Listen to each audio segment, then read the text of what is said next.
Welcome to Normalize You, your place to help us redefine normal. I'll be your host and your moderator, and I'll be here to help the world understand you and to help you understand the world. I just have two questions for you. What does the word normal mean to you? And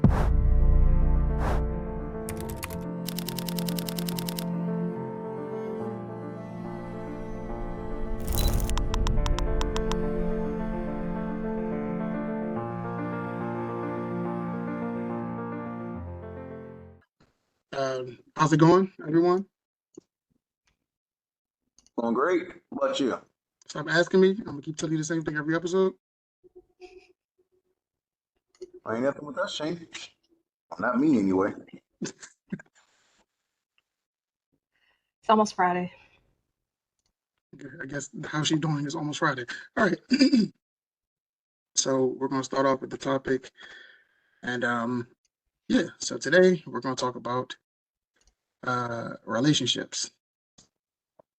Okay, so should every relationship be viewed in the same manner? Meaning every relationship should be held to the same standard, and should we treat every relationship the same? Well, in my opinion, no, we shouldn't. Because not every relationship is the same. You have to base your expectations in each relationship, for one, based off the type of relationship it is, and two, based on how invested you are into that relationship with the other party members. I don't think it makes sense to have every relationship same, kind of like he was saying, every relationship is different. Like the way you deal with your mother might be different than the way you deal with your father. Like just family wise, between parents, it could be different, let alone other people. Should you learn from every relationship? For sure. But that doesn't mean you treat everyone the same. Okay. Oh, go ahead. So I'm pretty sure between the three of us, we've all seen Fairly Odd Parents, right? Okay. Yes. So remember that episode where Timmy was like he wished everybody was the same and everybody was all gray and all the A houses gray were all blob. everything and everybody just looked like blobs. If we treated every relationship the same with the same standard, effectively, that's what it would be like. Just everybody moving around is the same gray blobs in the same pink world. There is no difference. There's no growth. Without growth, relationships go stagnant and they eventually fail. I feel like both of y'all are right, but I look into like the more of an underlining reasoning as to, I guess, why people do it that way. Where it's like based on like past traumas or past situations, people tend to just go with what they feel comfortable with. So if something feels comfortable, they're like, okay, let me go ahead and just move this on to the next relationship. But it goes back to something we said a few episodes ago, where it's like you come into something with baggage with a wall. It's like you create that barrier, and that's not necessarily my problem. Like I'm gonna do my best to like fix it, but it's not my problem. So, um, as far as like treating everybody the same, I don't think so. For me, it's like I treat people like I do treat everybody differently, but it's kind of odd. Where it's like I could have two friends that I've known for. Matter of fact, I do have two friends that I've known for years, and both of these friends know two completely different stories of my life. Whereas like not that both stories are different in a sense, but it's like I'll involve this particular person into a certain part of my like stories and like my I guess my backgrounds and stuff, but then this other person they may know another something. And those stories are never like intertwined, and I don't ever feel the need to like hold myself back from saying one thing in front of one person and then saying another thing in front of another person. It just becomes natural. But I think that's, growth in a certain sense because those are the people you can be comfortable with in certain areas. Like you were talking about taking comfortabilities from one relationship to the other. All right, you've learned from their past relationships how to do something, but I'm still not treating that relationship the exact same way you treated the other. You just figured out this one part works. Like, I have some friends that, people refer to as the devil on my shoulders because they're going to help me be ignorant. There's other friends that are the angels that are going to help me calm down. So how you approach those friendships is different. I mean, yeah, that's true. Because I've been around a lot of people where they're like, I've seen relationships fail, and you really don't want to jump in and be like, the reason why it's going that way is because you keep bringing up X, Y, and Z, and it's basically just thinking that everyone is the same in the sense where every relationship should be the same, even when it comes to like home relationships, work relationships. It's like, yeah, you like same thing I was talking about earlier, where I'm saying, jobs, and I use this as a great example. Like you go to a job and you're like, well, why is it that we can't go anywhere for break? Why do we have to be in the same building for 15 minutes? Why do we only get 15-minute breaks instead of 30-minute breaks? And then the supervisor always says what? Oh, because of the last people, they took advantage of us and now we can't do it. And I'm like, you can't hold me accountable for what someone else did. That's not me. I was never here. This is my first time meeting you or first time being in this space. So you're holding me accountable for something I have no control over. And then you make it a negative scenario and you make it a negative environment. One thing I've But, noticed, people have a tendency to get complacent in their own traumas when it comes to relationships. So instead of seeing how the new one's going to grow, they tend to try to nip the new one in the bud where the old one looked like it would have replicated it instead of seeing how it's going to turn out. Like, nope, not dealing with that problem. Instead of seeing if the problem's even going to occur, if it's even going to take a completely different path altogether. They go complacent in their own traumas. So, in that sense, it's like, yeah, you're trying not to let the same thing happen twice, but at the same time, you could prevent something completely different from happening in the necessary elements in order for that relationship to grow further. what you were talking about with work and stuff, though, I feel like that's different because there's a difference between how you can control a relationship with one individual versus like at jobs or corporations or even in law you got to control, for lack of a better word, control multiple people in one relationship with you. So like your employer is one party, but then they got all the employees. And I feel like in that instance, you kind of end up having to hold people accountable for stuff that hasn't happened just because you're trying to prevent a bad behavior. And there's no other way to do it because you can't trust everybody that walks in the door. Otherwise, I mean, everybody would be keeping the same job for 10, 20, 30 years. but see now, based on excuse me, based on that logic, it's like you're not. In my opinion, you're not wrong. I'm not. This is not a thing to make you seem like you're wrong or anything like that. It's just like in my personal experiences, like when I was younger and I would have a job. It's how people do it. Where it's like I've seen people in groups do a certain thing based on like someone with the seniority, and then they'll get on the person that like they won't necessarily get on the person that created this whole environment. They would get on the entire group. And I'm like, you could just remove the person that initiated this idea in the first place, and then you can go back to things being the way it is. And I feel like on this is why I also believe in like I don't necessarily believe in second chances, but I believe in certain second chances and based in certain scenarios where if you remove the person that's creating this environment and then the behavior still stays the same, then you should make the adjustment. Honestly, that's something that I had to deal with a lot, especially when I was like in the military, especially basic training. If somebody did something wrong, it's not just one person who's accountable. Everybody's accountable. Now, of course, the person who screwed up, they would get it just a little bit worse depending on what the punishment actually was, but everybody was getting that punishment. And it was less so to make an example out of the person who did wrong and more so to like, hey, if this happens again, this is going to happen to you all again. Oh, it's going to be worse next time. So instead of making an example out of that one person and letting them think, oh, well, okay, well, they just got caught. I'm not going to get caught. No, everybody has to take the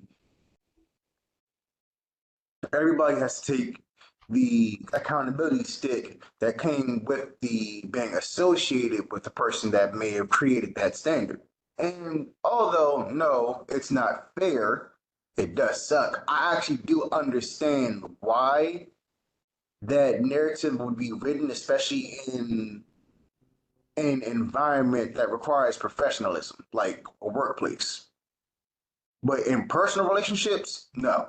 Like, let's say I'm dealing with an ex. I mean, not an ex, a new female. I'm not going to be responsible for the traumas that your ex gave you.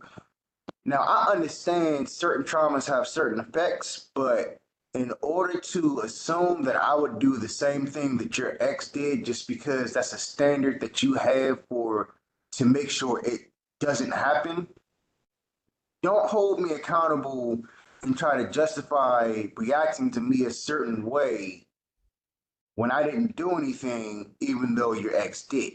Don't punish me for the last man's mistakes if I was never even there to make it, nor am I showing signs to even say I'm going to make it or I'm about to make it now. Okay, well let me jump in real quick before anybody else says anything. Just to kind of more so, you ended up going exactly where I was gonna go, back to relationships, because it's a certain standard that people think that certain relationships have when it comes to like family. And I took all the time. You can't choose your family. So that whole notion that every relationship should be viewed the same is kind of iffy, because you would think that, let's say you're a triplet, and whether you're the first, middle, or the last child, you're a triplet. You couldn't, even if you all share the same DNA, you all share the same looks and everything like that. You can't expect uh, your sibling A to be the same as sibling C. Like it's different. Like their standards may be different. Their mentality, the way they learn stuff, the way they adapt to certain things, and the way they identify information could be completely different. And then the same thing. I'm gonna try go on this. The same thing when it comes to like relationships, where it's like if I date someone that can't cook, but my previous person I dated was like the world's best chef. It's like I shouldn't be mad at the fact that this person that I'm with now can't cook. So I believe that if it's something that to me is surface level, but you really feel like, all right, this is a deal breaker. And my answer to this whole thing about relationships being the same is just no. Because if you're with somebody that you think is a deal breaker, just move on from the situation. Don't harbor emotions based on something that you have that person has nothing to do with. I think what people forget though is like while you may have expectations for your relationship based on what you've been through, it's also expected for you to heal yourself. Like if you've been through trauma that's causing you to react negatively to a new relationship, you need to heal yourself first instead of expecting that person to heal you for them. Like that's not a fair expectation. And now that could be like a family, friend, whatever. Like you can't expect somebody to take on your baggage with you and like wiggle their way through all your traumas. Like you have to work on that yourself as well. And I think unfortunately in relationships a lot of times, no matter what kind, you end up expecting that person to somehow heal you and do everything so much better or fix everything from the previous one. It's like that's nobody's job. Like Yeah. if your ex or whatever like always was late paying the bills, sorry, but that's not my problem. Like as long as my stuff's done, I'm good. But it's not my problem to like prove that to you other than like my regular actions. It's funny. So the subtopic, and feel free to go back to the previous topic at any point, but I'm gonna bring it up. Um, it's basically patience. Like to me, I want to normal. It's not necessarily a question. It's more so a statement. I want to normalize patience, where people can people tend to make decisions based off like uh in the moments where it's like you make a decision based on what's happening currently and not giving time for things to grow or shape shift or just materialize into something better. So for me, like me personally, it's hard to get me angry about anything, because for one, anger doesn't change the scenario. It doesn't make it worse. It doesn't make it better. It just angry. That's something that's going to happen regardless. But I feel like if we practice patience, then the moments where it's like you're expecting someone to be the same, who's to say this person isn't learning how to cook? Who's to say this person isn't learning how to be better understanding of your feelings and your emotions and your situation? Who's to say that person isn't willing to learn how to be more financially adept so they can actually like focus on how to pay bills better? So we're quick to make decisions like this because we want things. If things aren't working a certain way, most people get into a panic mode where they think that it's never going to work out. I think that's true though, because like, but yeah, nobody really has patience the way they should anymore. But I think that people aren't being patient because again, it goes back to like those expectations of you're already thinking of or you're picking out every way where somebody could be triggering your trauma from a previous relationship, no matter what that is. So you're looking for holes, and if you're always looking for holes, you don't see when somebody's being better or growing or whatever. But patience is hard. You definitely Tell me see about it. patience is very hard. That's probably one of the biggest things I've had with just growing throughout life, period, is patience. Y'all know this very well. I am a very, very, very impatient person. And unfortunately, as a replacement, I've adapted an air of tolerance, but still impatient. So I'll see something that may not necessarily please me in a situation or relationship, but because I'm tolerant of a lot of things, I tend to undermine my own impatience, but at the same time, that also creates a vacuum for myself because eventually it's just all going to explode. So let me ask Yeah, you I a was just question. gonna say that because I think a lot of people mask patience for, oh, I'm just not saying nothing, and that's not patience. Mhm. Not saying nothing isn't you proving that you're patient. It's just proving that you're ignoring whatever's bothering you. And eventually, like if you're always ticking off something somebody did, you're not being patient with them. You're waiting to have a certain number of tallies against them before you blow up. That's fair. So let me ask a question really quickly. So this is towards you, because you just made that statement about you being impatient. So you know where I'm going with this. I've been around for years. It's the same conversation. If you feel like you're impatient, right? So but I'm either going to leave it alone or I'm gonna bring up more based on your answer. If you feel like does your impatience like hinder you or does it improve your life? Um, I can say with certainty that there's been a very few small numbers where it my impatience has improved my life because I also had a habit of if I wasn't being impatient, I was waiting too long. So it did make me be a bit more proactive, but for the most part, nah, it's a hindrance. So it goes into another conversation where it's like when it comes down to relationships and like how you view people, like you could say me and your relationship is strong. We've been brothers since whenever. So you've been around people enough. And like I said before, one thing about me is like I'm very patient. Very patient. So the reason I'm asking that question is because like like I said, I'm only asking based on how you answered the question. If your impatience have hindered your life in the sense of not in a strong way, but just in general, have you not thought of like wondering how people that are patient can deal with their patience and trying to like ask them how they deal with their patience so that you can become more patient? Honestly, no, I really haven't. Always felt like that was just something I was going to have to learn on my own, considering the fact that for the most part, I've had to learn on my own since this point now. And to be real with you, I wasn't exactly raised on patience. I was raised on do it this way, do it now, and things don't go well enough. Like, okay, I don't feel like being bothered with you. And then I learn it for myself later on. So it's not like I wasn't taught things, but I was taught just enough to be seen. But then I had to actually figure it out on my own because there wasn't enough patience to spread towards me to actually guide me rather than just give me familiarization and say, figure it out. Like imagine you taking your child outside and saying, hey, this is the world. And then throwing them out and say, go be something. Like, hey, okay, I showed you the world. You'll do fine. No, teach them what the world is like. Don't just show them the world and say, yeah, you'll make it. No. And I'm I not think saying that's necessarily what happened, but in a sense, it kind of did. So I never really, because I've always adapted that. if I don't do it, nobody will because no one's going to have the patience to teach me. I've never really thought of myself to really go ask somebody, hey, how do you be patient?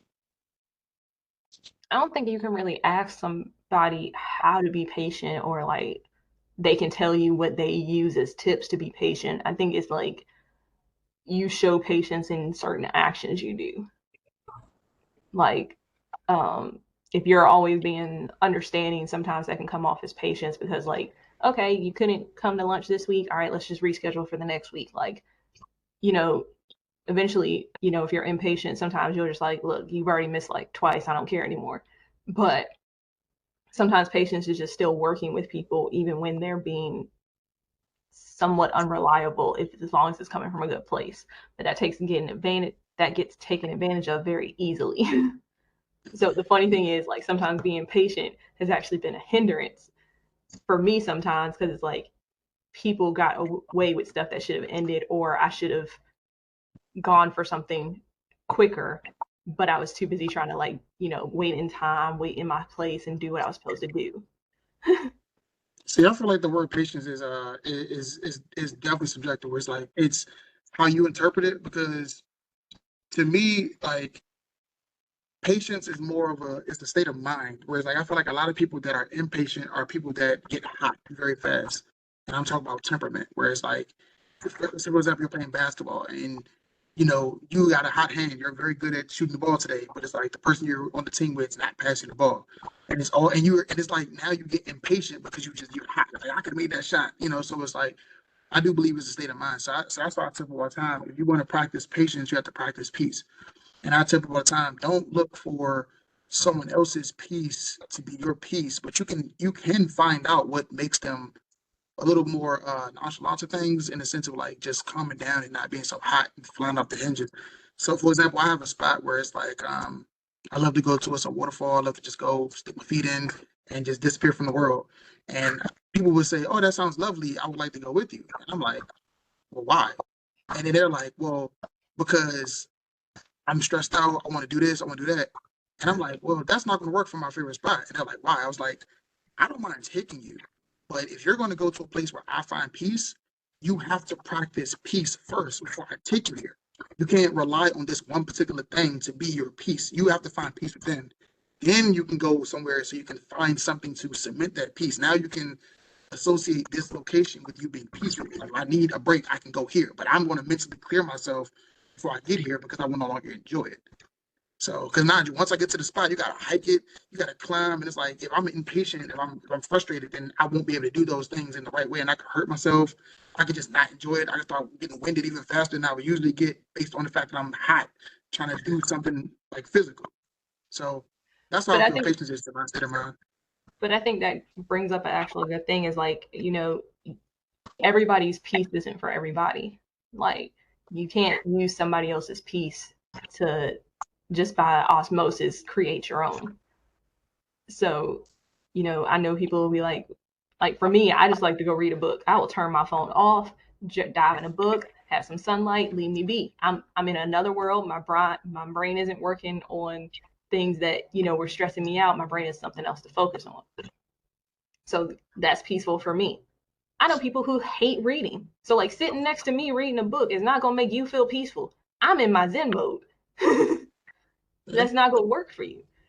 Some people don't like being on a beach because maybe sand bothers them, maybe it's too much sun, whatever it may be.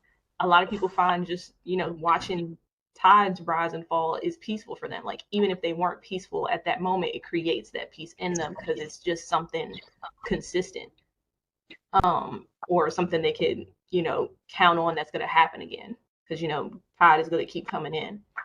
um so you can't always use somebody else's where they have found peace to try to like be like, oh, maybe I can go there, and if I go with them, I'll find my own peace. That can't always work, because you know what works for you might be honestly be the way to get to your waterfall is what creates the peace, and by the time you get there you feel accomplished and everything else. If somebody doesn't like outside, it's not gonna work. So it's like That's true. you can't use somebody else's piece to create your own. Like, everybody's gonna have different things. my brain never stops going, which is why I need peace. I need something else to occupy it. Yeah, like with me, my piece, honestly, video games. Now, I might curse, I might yell a little bit. You might hear me being a little hostile towards the game, but that's just me being focused. Without that focus, without me being able to focus that irritation that I might have towards the video game, that's going to affect everything and everybody else around me. But while I'm playing the game, even though I don't sound at peace, I'm in my bubble. Everything else that could possibly be a problem isn't a problem to me right now because I'm in my zone. And I guarantee you, whether I succeed in what I'm trying to do on the game or I rage quit, by the time I turn the system off, I'm no longer bothered by whatever issues that I had. Now, yeah, that doesn't mean I still don't have to solve them, but they're no longer stressing me out. So you can say, "Oh, you cursing and grabbing at the game like you mad at it." Like I'm mad at what's happening on the game, but I'm not worried about what's going on around me. I mean, I'm noticeable of it, but I'm not worried about it. It's not bothering me. Anything else that can possibly cause me problems is not a problem because I already have the solution to it, and it's what I'm already doing, playing the game. And some days it might be music. Some days I might just choose to pop my headphones in, put the music in, drown out everybody else, cut the lights off, cut the air conditioner on, and just drown out to the music. But I think one thing that Um, people, you know, figure out is that they think peace equals answers. And Peace is tranquil. you said a good thing, Darian, about, you know, it doesn't mean you still don't have to solve the problem later. It's just your mind is calmer. So like I think people mistake peace and people who say they are peaceful as, oh, that means they have the answers or they're able to figure things out better. No, we just figured out ways to calm our minds so that we can then look at the problem different. so You know I what? look at it like when it comes down to uh, patience and peace, it's especially when it comes to like relationships, just going back full circle to that. Where, like I said, a lot of people make decisions based off of being hot and they just want answers quickly versus like letting things play out, see how it goes, then, or just trying to work with somebody. And those are to me, those are the key ingredients to like a relationship's version of patience, where it's like you can't just be patient on your own. Be patient with the person. So it's like you have to be able to come to a coherent decision together. So with that, I just say, and that goes back to what actually goes to what I was about to say, where I'm saying people is not necessarily the patience that you have towards yourself or something that can make you feel good because being patient in private, but then coming out and having an outburst because you're impatient is public, like which one has a bigger impact on that you deal with the public. And that's why I want to, everybody's version of patience is normal. That's whatever you deem normal. But at the same time, like learn to have conversations with people to find a way to, they may be doing something different to you. Stop saying I know and I got it and I understand. Like just let people just, if people want to tell you something, okay, so I just put myself into a state of mind. I've been working, like I'll do a job and I'll have a certain skill that I've been doing since I was a child. And I would go to in the workplace and the older people there, first thing they would do is, oh, you gotta do this, and oh, you gotta do that, oh, you do this. And I'm like, okay. Instead of just being like, oh, I know I do that, because then it creates another conversation. If you're already impatient, it's not that I'm patient, it's I know how to mask my impatience. Where it's like I know what's going to stop me from having this conversation go longer than it needs to. You come to me right now and be like, "Hey, uh, first you take your shoelaces and you loop them in a loop." I'm not going to be like, "I know," because now I got to stand there and look at you and say, "I know." Then the person I'm saying I know to got to respond back. Then I'm responding with them. It creates an argument. When in reality, I could just say, "Okay," and the shoe's tied, and I'm on my business. I get that. So that's just my view on patience when it comes to relationships. Like I feel like we can't expect everyone to be the same. Can't expect everyone to do things the same. Some people just do things different. And at the same time, if you expect someone to do something a certain way based on certain criteria or something you're used to, I don't see a problem in teaching a person how to do it. And if you yourself can't do it, then don't complain about them not being able to do it. That's a good point. That's something I hear a lot. If you can't uphold the standard, don't set it. Yeah, because to me it just doesn't make sense. It's like, first of all, why would you want to be with a person that you can't be patient with? And why would you also want to be with a person that you can't practice patience and peace with in the first place? So in order to think that all relationships are going to be the same, it's like that creates a that creates a weird stigma when it comes to you as a person, because you go around now, you're that denominator when it comes to those the rest of those relationships. Like, you start carrying around this mentality that, and everyone's going to think that's what you are. So now you have to sit there and try to fight people to, like, this is not me, that's not who I am. And I'm like, it's been you for the past 8 relationships. I don't even can really argue it. Like, I think I would just add in that, having patience and peace with whoever you're in a relationship with, family, friends, or otherwise, doesn't mean you guys are always going to get along. Doesn't mean that you guys don't argue. The patience and the peace is getting past that. The patience is like knowing, like, there's a couple people in my family and we joke with each other and be like, look, I don't like you right now. I still love you, but I don't like you right now. And that's perfectly fine. I think some people take that as like, oh, it means you hate that person. No, I could want to die for you. I could still not like you when you say something dumb to me. And that doesn't change anything. I think like people mistake patience for meaning that you guys never argue and it's always like beautiful rainbows and butterflies all the time at work, friends, or family. No. Patience is like recognizing that it's not always going to be that and still saying, all right, I'm still going to push through. so real quick before you say something, Darren, I don't know if you're going to say anything or not, but another thing I was thinking about when this particular topic came to mind is celebrity couples. So not only like interpersonal relationships, I'm talking about like external relationships, stuff that you can see when it comes to media and just celebrity in general. That topic came to my mind before about, like, I've seen people that will say, "Oh, this is my dream couple, this is my dream relationship. Oh, that's this person's dream. That's that person's dream. Or that's this dream." That I can't really, I don't really want to say the words, but it's a particular dream. And I look at it and, like, I'm like, some of the celebrities. Well, before I get my point, I'm gonna ask y'all: do y'all think that striving to be like a particular celebrity couple it should be normal? No. And here's the reason why. Regardless what they're known for, how famous they are, they're people too.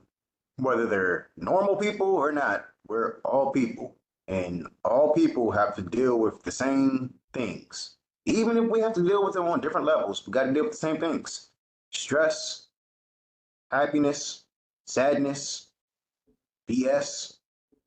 As long as you live, as you're going to stress. Life is stress. And if you don't stress, well, then you ain't living. You're going to have to deal with stress some way or somehow. So if you're in a relationship, you're going to stress about things. So to say, hey, I want to be able to deal with stress like them with my person, no, doesn't work. You have to find your own way. It's okay to see as an example of, like, okay, I see how they deal with this particular aspect. That's something to aspire to, but to make that my couple's goal, no. I have to find my own answers. I can have inspiration anywhere, but I have to find my own answer. Me and my partner have to find our own answer. We can't rely on a celebrity couple just because they look good in the media. Of course, they're going to look good in the media. It's the media. We don't see what goes on behind closed doors until we hear about it. Then all of a sudden, everybody's like, oh, I never knew that about them. Yeah, you want to know why? Because that was never shown to you, but it could have been happening this entire time. You'd have never known. And it's Maybe funny. I'm glad you said that. I was gonna let her say something real quick. But she went away for a second. Go ahead. Go ahead. that's like that's like the argument that I've heard thousands of times when parents get upset about artists who make certain types of music, and they're like, "Oh, well, kids listen to your music and blah blah blah." I'm like, "What kind of role model are you?" I'm like, "How are you gonna be mad at them for not being a role model when they showed you what type of media they produce in the first place. Why are you, as the parent, not your child's role model? Why are you relying on a celebrity to be their role model? And when that celebrity screws up or falls, you want to be mad at them because they're being a terrible role model. Well, what about you? Aren't you enabling it? Why aren't you being the role model? Yeah. So I guess, like I said, a quick point, before you jump in. Um, I always thought it was unhealthy, just mentally. So it shouldn't be a normality because, like you said, people don't know what's going on behind closed doors. What you're seeing in the media is what they want you to see. It's like, imagine if I popped out every single day in my best outfit, but you've been to my house and it's like a piece of crap. Like it's terrible. I got holes on the wall, but it's like, and all of my other clothes, like Kanye West old summer collection where they had bullet holes all in them. So it's like, but I only came out on my best outfit. You would think that that's what my life is because that's the only me that you know. So, and not only like, even though that's one of the things where it's like you can't base that because that's what you're seeing. It's also a matter of wealth, where it's like you're trying your best to chase a status that you don't have. You see that this particular couple, oh well, when they're stressed out, they go to Bali. When they're stressed out, they go to Dubai. When they're stressed out, they go to Indonesia. And it's like, oh, I want to do the same thing. And I'm like, you don't have Indonesia money. You don't have Bali money. You can't. You can only go as far as your four wheels allow you to go, and that's not to any of those places. So you're creating just a something that you can't compete with. Like you're just creating an environment that you can't compete with. So I don't think, to me, I don't think it's normal because you're living in a position of so many people don't have, like you may come from a broke home, whereas like money isn't big in your household, but but you're looking at this celebrity who, like I said, with the money thing, it's like you're trying your best to chase this person. You go broke trying to chase a dream. I'm like, they probably have problems that you don't know about, both financially and emotionally. So I guess I'm gonna be oddball out and say I guess it is normal, and I don't really see a problem with it being normal, with the caveat of as long as you understand it's fantasy. So it's just like if I'm reading a book and I'm like, oh my god, this character's so cool, blah blah blah, and like I kind of want to be like that, or I want to live my relationship to be like that couple in this book. It's the same thing of like that type of thing. We used to do it a lot more with books than we do it with celebrities, but of course, mass media now. But it's not necessarily a problem as long as you're not expecting the exact same thing. Like you have to recognize it's still fantasy. Like even the celebrities we see today, it's fantasy because you're only seeing what they portray. You're only seeing the roles that they allow everybody to see. You're not seeing it like behind closed doors. Even reality TV is like not purely reality. It's not like unfiltered. Um, so I'm gonna say from that aspect, that's why I don't see a problem with it because we do the same with books. Before it became the movies, everybody was like, "Are you Team Jacob or Team Edward?" Before we saw Harry Potter, everybody was like, "Ooh, who's Harry Potter going to end up with? Is it Hermione or uh, anybody else?" Like, you just speculate about the characters' lives even before you see the characters play in a movie, TV show, Broadway, whatever it may be. So we've always attached some type of dreamlike quality to I want to be like that to fantasy characters. And in a sense, to me, like for us everyday people, celebrities are fantasy characters because we're never going to know everything going on inside their household. that's why I think it's a matter of like who you are mentally because for the same reason why you agree is the exact same reason why I don't agree. Now, once again, every answer is it's no wrong answer. Like if that's what, like if you're mentally like compatible with understanding that this isn't a reality, that if you can't see yourself in those shoes, like if you don't fit one of those boxes that require you to be that power couple, then you can't pursue that dream. So, but my issue is like the people that is more so the people that can't disassociate the fact that it's not real with the fact that it like you are real. Because for example, with the whole Jacob and I don't watch the thing, you know what I'm talking about. Like, and it's funny because you just said it, but the people like when that, and I'm sure you know more than I know when it comes down to that whole fiasco that happened, where it's like, yeah, people wanted those relationships. People like, oh, I want this relationship based on this Twilight series, but you're like, but I'm not neither one of them.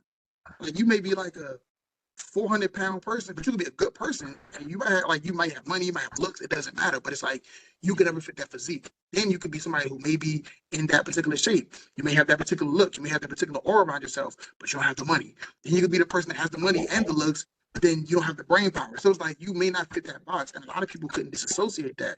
So they're not just judging you saying that I want this relationship based on this movie I saw. They're like, I want this person I saw in the movie. That's where I'm like, super couple thinking is this. For example, we seeing Will and Jada go through a lot of stuff now, but it's like people aspire to be like that. But it's like we don't know what they've been through in the past for them to be like. Granted, you can deem them as a super couple, like, yeah, they're a super couple, whatever, that's great. Jay-Z and Beyonce, that's a super couple, great. But it's like we don't know what they've been through on a lower scale to get what they got now. And if I'm not mistaken, Jay-Z did do something in his past that required him to have money now. We can't do that because we wouldn't be able to live the life as a superstar anyway because we would be in jail. So it's like that's what I'm saying. Where it's like we got to be able to dissociate the art with the artist.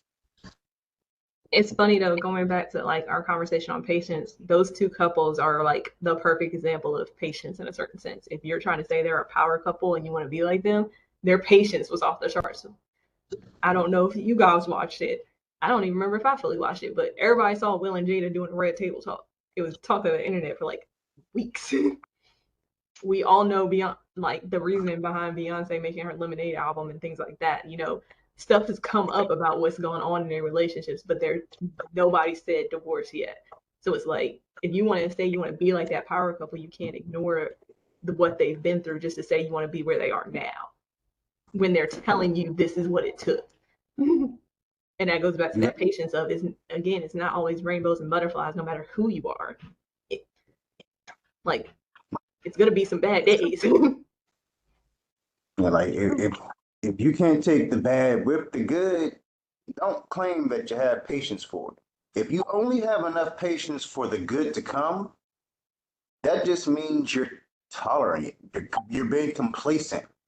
But if you can manage to work through the bad without it affecting you in a way where it's like you're ready to quit, and you can still say, hey, let's pick ourselves up by our bootstraps and let's keep on this trek and we're going to do it together, even in the bad, well, there you go. You found patience. But if you see, like, let's say you see these celebrity couples and all you see is the good, then you see what the bad is, and you're like, nah, I can't do that. I wouldn't have been able to take that. Then no, you can't say you truly glamorized it. But no, you did. That's all you did. All you did was glamorize it. It was just purely fantasy. It wasn't even a goal. You thought it was a goal, but it wasn't. It was just a dream because you realized that you couldn't handle the bad that they've shown they could. And all it is glamorization. So patience comes with both good and bad. You have to be able to handle both of them in order to claim that you have patience in and of itself. Because patience comes with the good, the bad, and the ugly. Yep. So, if anybody got anything else to say, if not, I'm gonna wrap it up. But anybody got anything else to say about that? I think we went Okay, full circle of life a couple times. that's how it gotta go. That's what I'm saying. Conversation. So, basically, what we're saying is just it's okay to want to be like it's okay to want to be like somebody. It's nothing wrong with want to be. People think that's jealousy and that's envy. No, there's a difference between wanting to be like somebody and being envious of what they got. It's great to aspire to be something. You see somebody that you admire, great. Got a mentor, great. Be like that person. Realize your reality versus their reality. So even when it comes down to relationships, like you can be patient with the person. Every relationship doesn't have to be the same because you have to understand that your reality may not be their reality.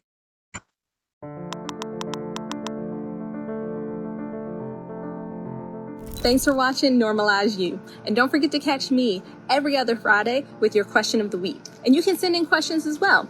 Please reach out on our social media or our email and send us your questions, your topics, your responses. We actually do read them. Hope to see you there.